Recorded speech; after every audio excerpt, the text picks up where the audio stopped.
இன்று அதிமுகவில் சின்னம்மா சின்னம்மா என்று அனைவராலும் அழைக்கப்படும் சசிகலா அவர்களின் பின்புலம் என்ன? அவர் எப்படி இந்த அளவிற்கு வந்தார் என்பதை பற்றி பார்ப்போம். இவர் தஞ்சை மாவட்டம் மன்னார்குடியைச் சேர்ந்த சசிகலா கள்ளர் என்னும் பழம்பொருந்திய பிற்படுத்தப்பட்ட இனத்தைச் சேர்ந்தவர். சாதாரண குடும்பத்தில் பிறந்த அவர் தமிழக அரசின் மக்கள் தொடர்பு அதிகாரியாக இருந்து வந்த எம் நடராஜன் என்பவரை மணந்தார்.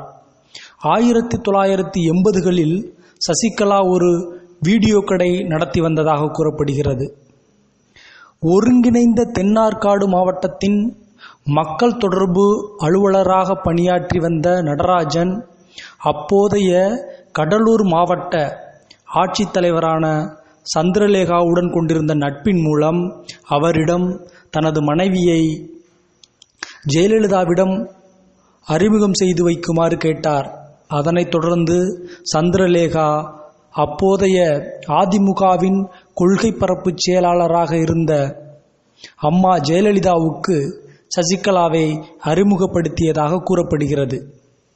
இப்படி ஜெயலலிதாவின் நட்பு வளையத்திற்குள் வந்த சசிகலா வீட்டில் தனியே இருந்த ஜெயலலிதாவுக்கு வீடியோ கேசட்டுகளை கொண்டு சென்று கொடுத்து வந்தார்.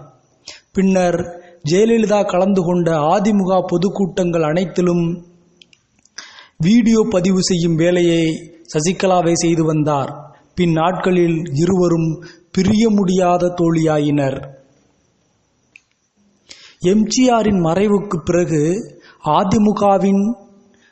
அதிமுகவில் ஜெயலலிதா பிரிவு என்ற ஒரு அணியை ஜெயலலிதா தலைமை தாங்கி நடத்தி வந்தார். அந்த காலத்தில் சென்னை போயஸ் கார்டன் பகுதியில் உள்ள ஜெயலலிதாவின் வீடான வேதா இல்லத்தில் சசிகலா நிரந்தரமாக குடியேறினார்.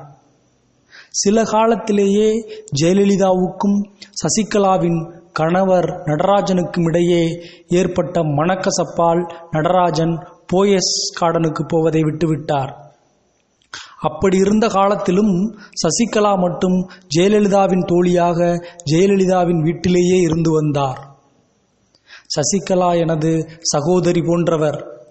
அவரிடம் எனது மனதில் உள்ள பல விஷயங்களையும் நான் பகிர்ந்து கொள்வேன். என் தாய் இப்போது உயிரோடு இருந்தால் என்னை எவ்வாறு பார்த்து கொள்வாரோ அவ்வாறு சசிகலா என்னை பார்த்து கொள்கிறார் என்று சசிகலா குறித்து ஒரு முறை ஊடகங்களில் பேசிய போது அம்மா ஜெயலலிதா தெரிவித்திருக்கிறார். இப்படித்தான் ஜெயலலிதாவிற்கும் சசிகலாவுக்கும் இடையே ஒரு நிரந்தர நட்பு ஏற்பட்டிருக்கின்றது. நன்றி, வணக்கம்.